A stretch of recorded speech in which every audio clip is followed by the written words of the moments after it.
Hey guys, welcome back to the channel. On this video I'm going to talk about one of the most popular supplements out there, creatine. If it's any good, if it's safe to use, and if you should have it. So let's dive in. First things first, what is even creatine? Creatine is a natural compound found in your muscles that helps produce energy during high intensity training like weightlifting or sprinting. Our bodies can already produce creatine from 3 amino acids, arginine, glycine and methionine, but you can also have it from foods like red meats or fish. But for you to have the adequate amount of creatine from foods, you need to have such a stupid amount of volume that it's almost not worth it, and then you need to have that every single day. So it's not really manageable unless you supplement with it. So how does creatine actually help during exercise? Well, creatine helps with the production of ATP, your muscle's primary source of energy. More ATP means more energy. So with that, your overall performance in any physical activity will increase. And even better, it also aids in recovery by reducing muscle cell damage and inflammation. So if I were to list a few of the best benefits creatine provides, those would be overall improved performance, increasing strength, better muscle hypertrophy, better recovery,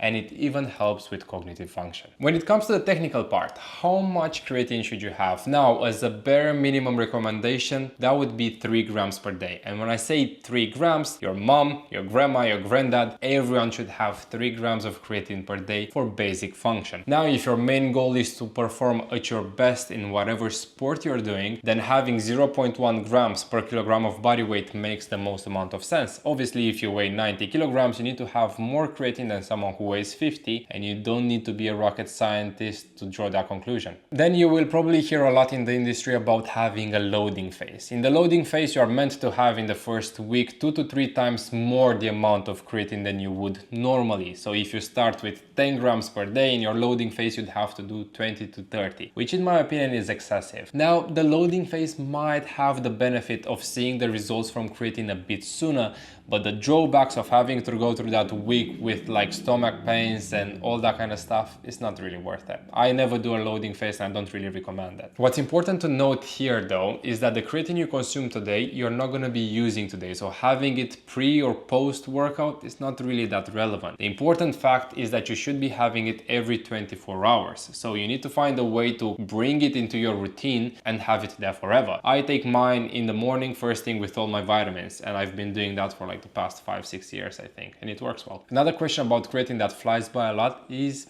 it safe? And the answer is a simple yes. It's the most researched and tested supplement out there. You will find thousands over thousands of articles on it, and all of them say that it's okay. To conclude the video, if you're aiming to perform the best you possibly can and you need all the leverages possible within the natural standards, then definitely have it. 0.1 grams per kilogram of body weight makes the most amount of sense, so start with that and see how you feel. Just make sure you're having it every 24 hours. If you have any more questions about creatine, feel free to leave them down below in the comments and I'll come back to you. And if you enjoyed this video and you found it helpful, please consider subscribing to my channel and liking this. It helps me a lot. See you in the next one.